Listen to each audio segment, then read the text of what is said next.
Appreciate you tuning in to Talk Erie and the Joel Natale Show live on a Monday afternoon here, 5:06 from our Kingdom Financial Group studio. We're also live on Facebook and YouTube, having a political conversation now with the Harbor Creek Township Supervisor, our political guru, Dean Pepicello. Dean, how you feeling? Doing great, buddy. What a great hour with Chuck Peters. Such a brilliant mind, and he's great for this community. Really is. It's interesting to hear that kind of that dichotomy of should the private sector do it? Should the public sector do it? Here, the EDDC. Up until this Gap building has all been private money. It has been people collecting their quarters and putting them together, amounted to $32 million. They got outside money in from impact investors like Arcturus and from Boston and so on. And they've built these buildings that, let's just say it, they would not normally pencil out for anybody. And so they're willing to take the long view on their investment and try to be a catalytic push. And I mean, let's face it, State Street is totally transformed north of the park. It is. Yeah, and more coming. Obviously. And more coming, yeah. And people need to understand it was private money. I think Chuck did a great job of. People you don't think of that. They know there's a number of investors or groups involved. It's all private though, right, for the most part. So this to me is a very special and unique project. What's gone on downtown. Chuck and I argue all the time about economic. We have thorough discussions though, because he really is on the economic development side. I'm on the government side, but I'm also I'm really a believer in private development and in us doing everything we can to strengthen the private side of that. As a government official, it's kind of odd, but that's the tact we've kind of taken in Harbor Creek. Doesn't mean we aren't involved in public money sometimes. But again, you bought, for example, the old Harbor Creek Mall, and you were able to turn that deal. I mean, I think a lot of people look at that project of yours and they say, okay, we can do that at Mill Creek. Yes, I think they're very different situations. First of all, we knew we had a buyer on the other side. Number one, so we didn't do anything not knowing we weren't going to get our money back. What I'm hearing from the general authority is that there's a lot of interest on 8th Street too. Okay, what does that interest entail? Like, we knew we were going to flip it to a private developer who was going to pay us almost what we paid for the land anyways, and we were certainly going to get it back in tax revenue. What does interest mean? Interest can mean, like, we had the power of zoning at the time. So we went from a commercial zoning to what we called a lakefront zoning, which allowed for a lot more things. So we knew that. What does interest mean? Like, does interest mean I'll put a new hotel there if the municipality or someone else puts in all the infrastructure?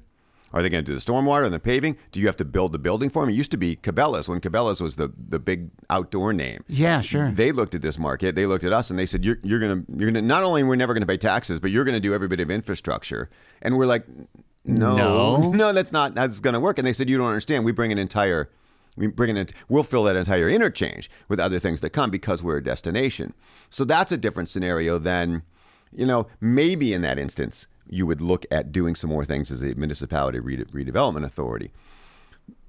I don't know what interest means out there. Okay. And I understand that, okay, the bad buildings are out of the way, but all the problems still exist there. Like, I'm not being negative I just want to look at this objectively. It's still a corner which is seasonal.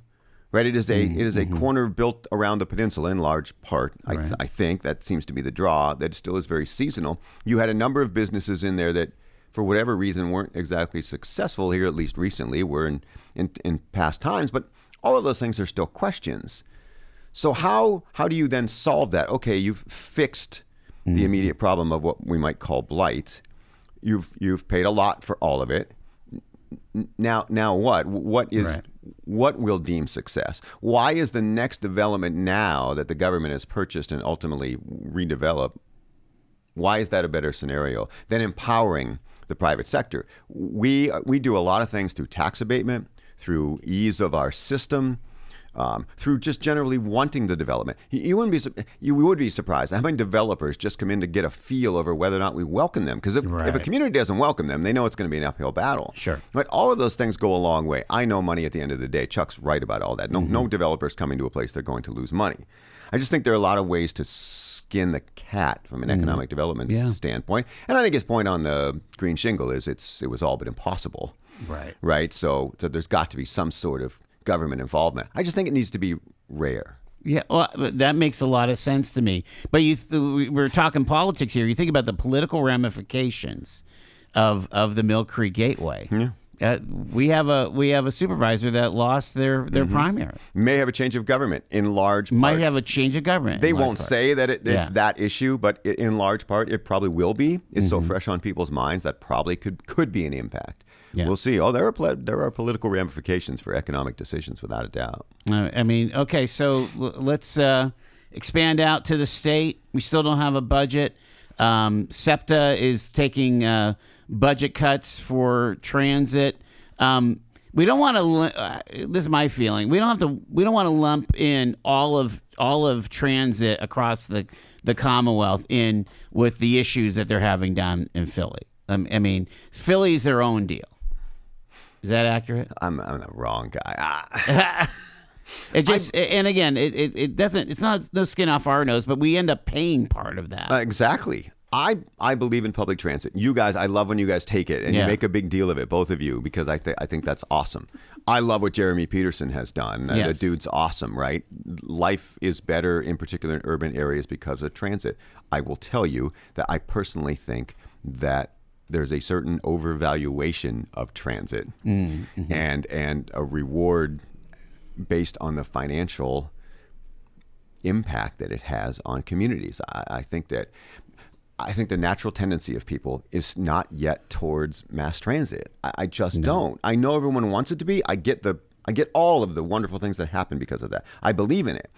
I just think there's an overvalue of mass transit. And you go to Dallas Fort Worth, right, where you would think, gosh, those interstates are horrible.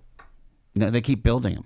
Exactly. People keep sitting in that traffic. People keep sitting in eight lanes of traffic because they deem that to be better for them than taking public transit. And again, it has its need. I understand that. Right. But I think what you're seeing are Republican lawmakers in particular in Harrisburg saying, I'm not funding all that. I'm not spending all this money on public transit for Philadelphia when you've got roads in northwestern Pennsylvania falling apart that we could give that money to PennDOT because of the weather and the things that you deal with, and maybe communities are better. I think that's the issue with mass transit. There are people who really love it and people who really don't believe in it, and there's not much middle, and that's what you're seeing in this budget. Pretty amazing. Let's get our first phone call. Good afternoon. You're live with Dean, Joel, and Shaney on Talk Erie. Good afternoon, all. Joel, I called in before, so if I'm not allowed to do it again, this is a different subject, but I wanted to address how when there's a real estate transfer, especially with a commercial building, you get some of these townships just heaping on these people, saying you got to do all these upgrades, otherwise you can't use this building. A friend of we had to sell our church building, all right, and we were using a room. It was a young black entrepreneur who he's really going after it, trying to, do well with different businesses. He's a contractor for Amazon. Anyway, so he bought this building. It's the Montessori building south of 26th Street, upstairs, Statania. So he said, you guys can use this room for your meetings free of charge. So we went in there, we painted, put a shine on it and all that stuff, put some good amount of work in there.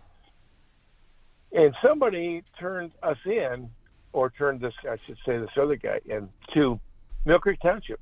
They shut it down. Get this. Sprinklers. Now, this is an old building. And my kids went to school there years ago. But when Lenny Ransom was headmaster, Lenny, and sprinklers. Now, can you imagine retrofitting a big building like that with sprinklers? That's crazy. That's like, somebody throws that at you. You kind of, wait for the punchline. It's crazy. And an elevator, Joel. Wow. Why did they do that? Now, it's a story and a half because you walk in the back door, and you take half a flight of stairs down, half a flight up. And once you get into half a flight, with the first floor, not the basement, so it's really a story and a half. An elevator. That's crazy. Now, they're doing this with residential renters too. They started with, and we need these inspectors. Joel, if you have 3 inspectors from the city of Erie, you're going to get 3 different stories on what you need to upgrade. Let me cut to the chase, and I'll ask Dino his opinion on all that stuff. I appreciate the call. Thank you so much. What you're doing is you're slowing down commerce. You're screwing up the economy. I'll let you go. Thanks so much. I don't know the particulars of whether it was my experience when I had to deal with buildings is if there's a change of use, that often just throws up all the red flags. Yeah. So I don't know if that's the case here or not. It was a school building, and so you would think that you'd be able to meet in an educational concept like a church meeting or something like that. What do you think about all this? I do it every day. So I think a Okay, lot of this. It depends on the zoning, number one. And the fact that they get turned in tells me somebody wasn't happy. In particular, they knew somebody was using a facility that illegally and they couldn't do the same thing somewhere else. That's usually what it has, some sort of tit for tat thing. Well, but keep going. Yeah. Okay. But generally, our thinking, people love, especially in government, people love black and white because they don't want to do something for one that sets a precedent where you have to do it for everybody. Right. People love black and white. I hate black and white. We have we have to have codes, right? And we do that. But every situation to me is different. So anytime somebody comes in and they're doing something that we don't allow, my first knee-jerk reaction is, does it make sense? And if it makes sense, how do we get there? There are ways to break government rules legally. Number one is usually a zoning variance. So governments write all these zoning rules, and you come in and you say, I have a certain situation or a hardship or something that doesn't negatively impact my neighbors, and I want you to allow me to break your rules in this instance because it makes sense. So there's always a way, or you rewrite your ordinances get amended all the time if it makes sense. If things make sense, and it sounds like it in that situation it did, I don't know all the facts. No one knows all the facts. And I'm trusting what he says. Just take this hypothetically. Yeah. That I think you can get there. To me, if something makes sense and our rule prevents something that makes sense but is good for the municipality, then we change the rule. We find a way around it. I don't think that generally happens, right? Most elected officials are black and white. That's the rule. This is why we do it. End of story. I hate it.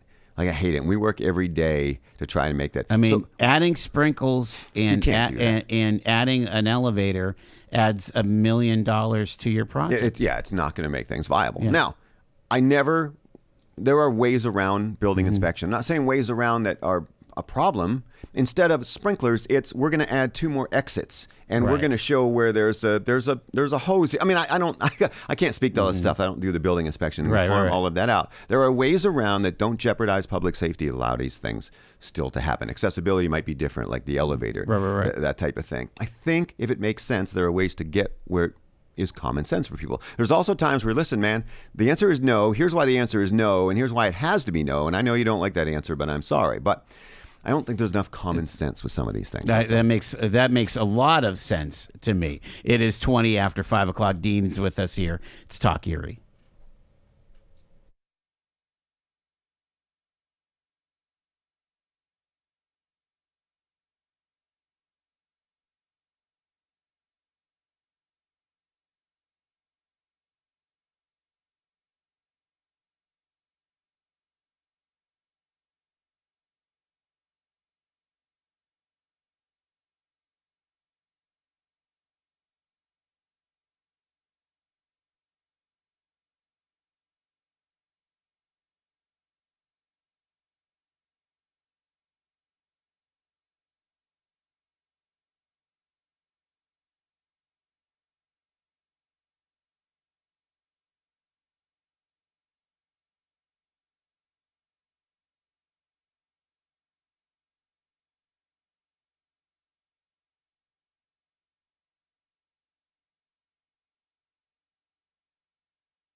Dean Pepicello is with us here on the Joel Natale Show. We're talking politics and keeping it local for this first part here, Dino. I got a text here from a listener. He's saying, question for Dean, is there a landscaping standard for commercial property in Harbor Creek? I see some that seem out of control.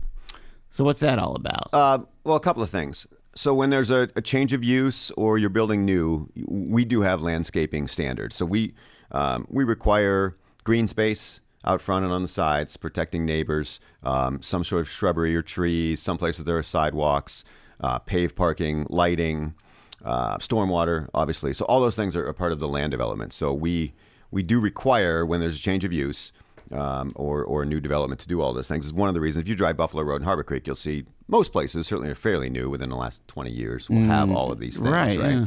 And we have the principle is this is Harbor Creek Township, and we don't want to cost you a ton of money, but a rising tide does lift all boats. And if you go by a number of places, you'll see all of these things, and they look pretty good. So that's number one on development. They're probably referring to properties.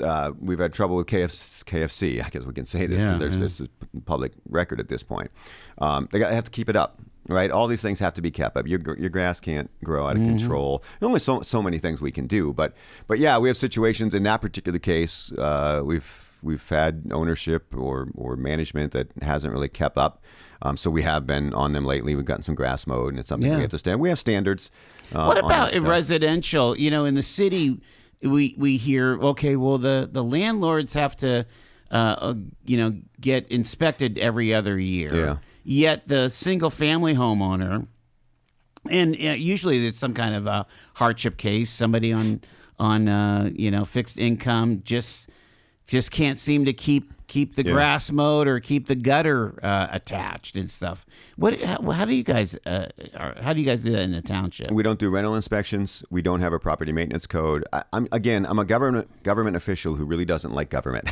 But that's just the reality. I want as little government involved as possible. So yeah, we have standards for ordinance for junk cars and for tall grass. We're also kind of reasonable, especially with grass. And when it rains all of May and your grass is over 8 inches and you're 93 years old and you're like, my grandson's coming to do this next week, we're cool. Like, we understand that, right? Yeah. When you're a complete scofflaw, you don't care, and you're giving all your neighbors you're thumbing your nose at them and the municipality, then we treat that in a different way. So I think we have reasonable standards that don't go too far. People have certain rights, and I know sometimes neighbors don't like the rights that they're whatever their gutters are falling down. You know what? I don't have a standard for it. We don't think that government needs to be involved in those types of things. But we do certain things with junk cars, tall grass, things like that. But I don't think we go too far with it, and I think we're reasonable, I hope. Let's grab a phone call in here. Hi, you're live on Talk Erie with Dino. Well, hello, and happy Monday to all who are in the control room at the moment. I'm liking the good sense I'm hearing, Dean, which prompts me to ask you the following question. But before I get to the question, I have another question. Does anybody know what's going in at 99 and Hershey? There's a lot of groundwork being done. I know. I have no idea. A huge pit. Yeah. Oh, wow. Okay. It looks like a gas station maybe, but I don't know. Is that are you saying that the car lot is still there or not there? Yeah, it's on the other side. Oh, it's still there. It's still there. Gotcha, The southwest is still there. The northeast. We'll have to find out. I don't know either. Okay. Yeah, I don't. So, a county, but municipality. So, you pay property taxes on your property, and let's say you have plenty of land. Land's not an issue. Distance to the neighbor's line is not an issue. Do you see a good sense in taxing a shed that someone wants to put in or a paver patio by the size that they want to put in? Does that make sense to hike up the property tax for that landowner, or does it not make sense? I'm going to let him answer off the air. Thanks for the question. I appreciate it, man. See ya. When you are doing improvements like that outside, what do you think? I'm gonna punt it a little bit. Yeah. The county assessment office does that. Oh, okay. We don't. So you put a shed up, and the county will reassess. If you need a permit. So Okay. there are certain shed sizes. I'm only speaking for What for about Harbor Creek. pavers or putting a patio with a Typically no with an permits. outdoor kitchen? Well, that's a different kitchen's a different story, but patios, decks can use a permit. I mean, Okay, yeah. depending again on size and height and all those things. Same thing with sheds. So most municipalities. I mean, what do I think? Here's what I think. Again, it's somebody we haven't raised taxes in 35 years. Right. It may come to an end. I don't know, but we do everything we can not to have government intrusion and tax people for no reason. But if your house is worth $100,000, say they just throw that number out. Yeah. That's not a number anymore, really, No, in it much sure case. is. But your house is worth $100,000, and you put up a garage. It's a $50,000 garage. Isn't your property valued at $150,000? Yeah, I would say. Right. So by that answer, yes. If you put up a $10,000 shed, does that have value? And if you're going to sell that house, is the shed going with it, or you're taking it with you? It's perhaps probably staying with the house. Mm-hmm. So does it have a $10,000 value or something? I guess the answer to that is yes, but the county makes those decisions. That's the county assessor's that's office. not you guys. We don't really do that. Again, I think there's probably a happy medium.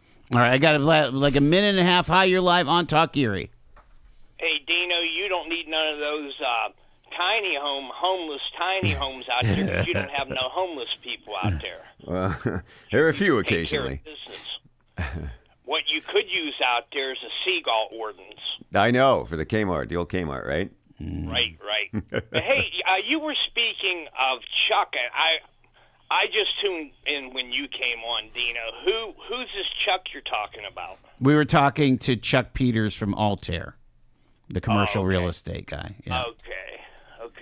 Hey, Dino, did you happen to get down to Tall Ships? I did not, unfortunately. Yeah. Well, you should be glad that you didn't because it was a total disaster. How's that? How's that, Bill? Well, how it is because Fake News Erie News Now reported that you could go on 9 ships for $16, and when we got down there, it was $18, and 4 of them were setting sail, Right. so you could only get on 5 ships. 4 of them were over on the convention side, so we had to take the elevator from the motel up and walk across, wait for half hour to get on it, get off the elevator. So we walk around the convention center, and we get over there, and it says restricted area, VIP only. Oh. So it was just a total disaster as far as I'm concerned. We had I got to roll to the break. I apologize, but thanks so much, man. See ya. I got to go. Dino's with us. Stay with us.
having a terrific conversation. We haven't talked about D.C.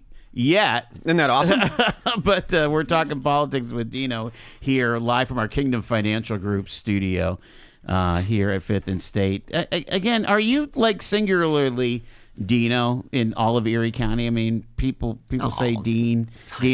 They know exactly who we're talking about. You are locally marginally famous. Really? Is it? Really? He? Shane, I mean, back me up on this. Yeah, he counts. Think for so. Yes, sure. absolutely. I tell Joel that all the time. He's marginally locally famous. I love that. It's And like, that's the probably price true. that he has to pay. to me, that's a that's true for Dago you. backhand, but I mean, I think that's what. That's true for you. I don't listen. I've been an elected official for 20 years. I'm not. I'm people the are like most hated man in Harbor Creek. Exactly. No, you're Exactly. not. They love you. Yeah.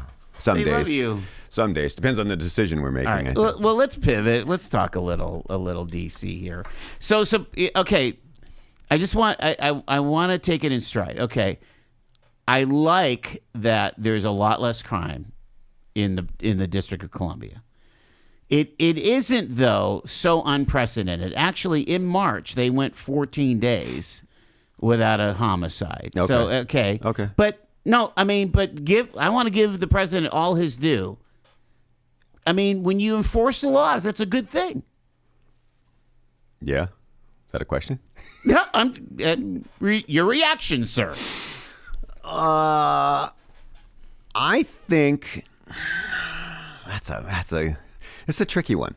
I say what you will about Donald Trump. There's no confusion that he is a law and order president. No doubt. Right? There's no confusion. So I don't have any problem with it. Is he maybe overstating the level of crime in D.C.? Probably. And I get that. Here's the thing. The only argument from the people who oppose him are crime is down, right? Whatever that means. Crime is down. Right. Okay. That doesn't mean it's good. That doesn't mean the number is good. The numbers still, to me, are problematic. So is it a little overkill for show? I think it is. Is it worth it? Maybe. I mean, he clearly, if this is important to him, the law and order thing is important to him. Now he's talking about going to Chicago, which we can talk about the Constitution all day. The National Guard can go to Chicago and just support the police. They can just stand there Right. They can call the Chicago PD when they think there's an issue. Just the presence probably helps. They can do all of that. But here's the difference. In D.C., he has the backing of the police department, and he's able to basically. It's a federal district, so he's in charge. He ultimately is in charge. In Chicago, the mayor's in charge and the governor's in charge, and they're obviously able to put all kinds of obstacles in that scenario. Even if the police, much like the police union in D.C. is supportive of the operation, even if the police were to be supportive, it's going to be much more difficult. What has been key here in D.C., as I see it, is that that not only have you let the police kind of have some bandwidth, but they're also allowed to enforce the law. Where I mean, it sounds like they even took over prosecution. Like, I mean, if you could take all the ne'er-do-wells into the county lockup as you will, if it's a revolving door because nobody will prosecute, Right. that doesn't make any sense, No, but you can't discount that the D.C. police said it's a good thing. And I suspect any other blue city or any city, the police there would say it's a good thing. This is not a normal police venture for them to say, we really need help. Right? They don't. Like, it has to be reality. For them to say, yeah, we really could use the help because it's probably they said the they're truth. 400 short Exactly. on their full They complement. made 1,000 arrests in D.C. I saw that number today. 1,000 arrests. Since the National Guard has moved in. That's not insignificant. No. Like, so all these people are running around. They found a free? murderer that was on the wanted list. Okay, right. I don't really see the problem with it. Do I think some of it is for show? I certainly do. But I think this is Trump. Trump again. What about this complaint though from the Democrats that says basically this is just authoritarian. This is just way over the top. I'm not buying that. I get that some of this is a little bit of an act, but it's also, to me, effective. I don't buy the authoritarian. No, I don't buy that argument. Right. Let's grab another view here. Hi, you're live on Talk Erie with Dino. Hey guys, how's it going today? Going good. Hey, this is the old antique dinosaur reporting from the wilds of Summit Township. The corner of Hershey Road and 99 is going to be a new Speed Check gas station. Okay. Oh, really? I heard somebody ask that. Yeah. Okay. I saw a So note someplace. did it get rezoned for that? Because that was just like, wasn't that like just a horse farm? It was or? just a field. Yeah. Yeah, it was just a field there on the corner. Yeah. It would have been the southeast corner, I guess, if you had to map it. Kitty corner from Bizarro's gas station there. Yes, yes. And Okay. across from those apartments and the little stores there and stuff. But Oh, wow. yeah, and as far as a little opinion here on, I keep hearing numbers of the National Guard going into these cities. I'll get them confused. I don't know how many New York City, Chicago, Washington. They're all down X a number of cops. Nobody wants to be a cop in those towns. Yeah. So you get no reports of crime because, hey, there ain't enough people to report them. Yeah. That's just my opinion. Yeah. So. Yeah. Good point. Anyway, I appreciate I'll it. leave at that. Thanks so much. Bye-bye. Thanks, guys. Bye. Okay, so there's some information there and an opinion. Yeah, don't know how I feel about a speed check right there, where it was just kind of farmland. I guess it was inevitable that something would be built on that. A lot of side. traffic. Yeah. I mean, come on. It's not that far from Peachtree. It's not. Right. I'm not surprised that would develop. I mean, I hate to jump back to. No, it's okay. But sprawl. Yeah. I mean, we all have to. First off, should we worry about it at all? Number one, and number two, what should be the proper approach to that? Well, I'm personally very conservative. Yes. So, but at the same time, I'm just sprawl. It troubles me. We do everything we can to protect it in Harbor Creek. I'm only telling you that's where I can write the rules. Kind of build and I have. within the cluster. Yes, where there already is commercial building. We incentivize it. We don't say you can't go out in the outer areas, but if you're going to go out there, you need to preserve that land too. Like, we don't want density out there. So we've done it through zoning. It doesn't mean development won't happen out there, but it probably generally prevents sprawl. We're not going to really have a sprawl issue here because we're still going backwards from a population standpoint in Erie County. I mean, that may turn around. I think there's a happy medium. Some people want to live on 10 acres, and I think they probably have a right to do that. But that doesn't mean we plow under every farm for subdivisions or commercial. Right. You can, again, here we go to common sense, but I think you can have it. I think you can do both. I think we've done that generally in our area. I'm not a sprawl fan, but I'm also not a fan of telling people they can't develop either. Yeah, I'd love to see a situation, of a that kind of multi-use in some of your underused areas, your commercial spaces, like and we've done Kmart that. and something. And we've done that. Also, sprawl. Today the cost of infrastructure is so great; it's unlikely, anyways. Yeah. To be honest. Just to be clear, I don't think it's a show. Somebody's saying that if I think Trump's crackdown on D.C. is a show, I don't think it's a show. I think it actually is productive insofar as that they're allowing the D.C. police to do what they're doing. I mean, I'm not sure it can work other places unless you have cooperative local and state officials. I don't think that'll be the question. I don't think it's a show either, but I think Donald Trump is aware of the optics. Well, absolutely. Right? I mean, yeah. I think that's a fair statement on that issue. What else? Israel is bombing hospitals in Gaza. Allegedly hospitals. Okay. I mean, I know it seems like there's some legit innocent victims. Yep. Yeah. Okay. What do you want them to do? What do you want them to do? Just seems it's a maddening situation. The Houthis just bombed them. Yeah. Because they want. That's what they want. Well, can you picture this?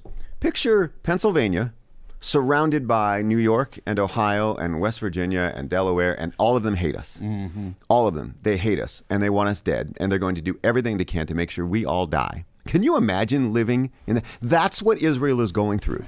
What do you want them to do? Do you want them to continue to sit there until they're all dead? I don't honestly. I don't think we understand that. We live in peace generally over here. They do not. They're surrounded by people who want to kill them all. I don't know And they did. They tried. They attacked them. Mm-hmm. I know it shouldn't happen, but I don't have a better answer at this point. I don't think the Israelis do either, and that's why you see some of these things. They're again, what they're trying to do is go after actual militants, but they're hiding in hospitals. They are. Just brutal. I'm not defending it. Yeah. I'm only saying this is the reality that they live with that I don't think we understand in this part of the world. What about Ukraine and Russia? It doesn't seem like that Putin is that fearful of Trump right now. It doesn't.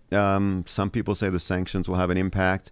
I don't think he liked the European leaders coming over and clearly showing unity with the United States. Right. He bombed an American business or something in Ukraine. Is that Did he really? what happened last week? Yeah, okay. Like, must not be American run. I mean, Right, clearly right. he wouldn't take that risk. I think he thumbed his nose a little bit at Donald Trump. I don't. Putin's demands, the Donbass region and all of those things, doesn't want Ukraine to be involved in NATO, doesn't want any security essentially from the EU or from us. Those are not demands of someone, to me, looking to negotiate. At the same time, he called for the meeting, did come over, did have that conversation. I thought it was a strong moment for the president and the administration to have all those EU leaders. They all lined up across the Resolute desk. That was, I talk about optics, right? And Donald Trump has forced that issue. Yeah. Like, again, say what you want, and there's no resolution yet. He has forced the Europeans to handle their own business, to pay their part into NATO. The Ukrainians, he's forced them now to pay for the weapons which we are providing. Donald Trump has said to Europe, man, you got to handle some of your own business too. That's going on. Hasn't produced results yet, but I think it's an important positive step. Let's do a little bit of domestic politics here. Number one, Gavin Newsom is tweeting like Trump. All caps, calling things huge or whatever. Just basically being a troll. Absolutely, clearly. And what he's doing from this redistricting standpoint to try to match Texas, clearly in the driver's seat to be the Democratic nominee for president today. Clearly. So that's my number two. And again, this is just one voice, but Ben Shapiro saying that under a point system that he came up with, he thinks AOC is the absolute strongest Democratic candidate for 2028. To be a Democrat, not to win the presidency. Well, yeah, to win the nomination. Nomination. Yes. No way. Ben Shapiro. Man, no way. No, Gavin Newsom, governor of a huge state, probably more name recognition than AOC now. I would think. And can just expand his base. Then right? some 30-something-year-old who was a bartender right. does get a lot of attention. I'm not saying that. I'm not being critical. I'm saying as a resume for the Democratic nominee for president. But, I mean, it is he doesn't get any points for diversity, though. I mean, Gavin, the Democrats have tried 2 women back to back. I don't think the Democrats are going to nominate a woman or a minority. Wow. I mean, as pushing them, they've lost with 2 women. Like, why would they go back to that well? What do they think's good? What is AOC going to bring to the table that Hillary Clinton or Kamala Harris didn't? Okay. That's really interesting. Right, nothing. Yeah. I get younger, right? Attractive, very popular in the Democratic Party. They want to win the seat. They don't want to win the primary. They want to win the presidency. Gavin Newsom is a better avenue to the presidency for Democrats than AOC, don't you think?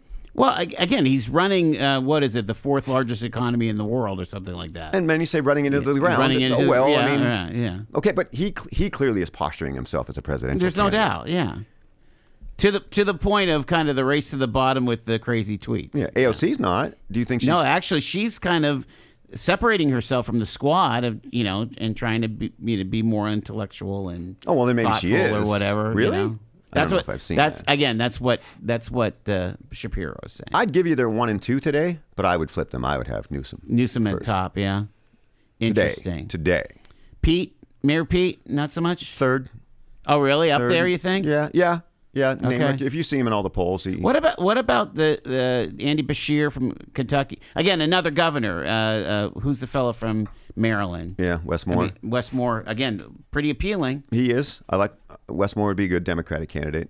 He's got to have his sights. Beshear has a long way to go. I don't know how he wins the Democratic primary, and he doesn't have any national name recognition. He would have to raise a ton of money. Yeah, and any thoughts about who they're going to face, those Democrats? J.D. Vance or Marco Rubio? It's those two. Yeah, and that will come down to whether or not Trump endorses one of them before. Is that going to season. be a nasty primary, or is that going to be like there's an heir apparent? Yeah, no, nothing nasty. No, it will depend. If Trump endorses, then it's over. If Trump says, "Man, I love them both, and I'm just going to stay out of it," then it will be a very close war. I think that Rubio wins. By the way, again today. I'm just saying that today. I write it down on Long way to go. August 25th. Long ways away. Yeah, 3 years away from the election. Erase this recording in case it doesn't work out for me. Thank you, Dean. Yep. See you guys.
Well, we certainly had a busy day here at the local broadcast talk station here in Erie, Pennsylvania. We want to thank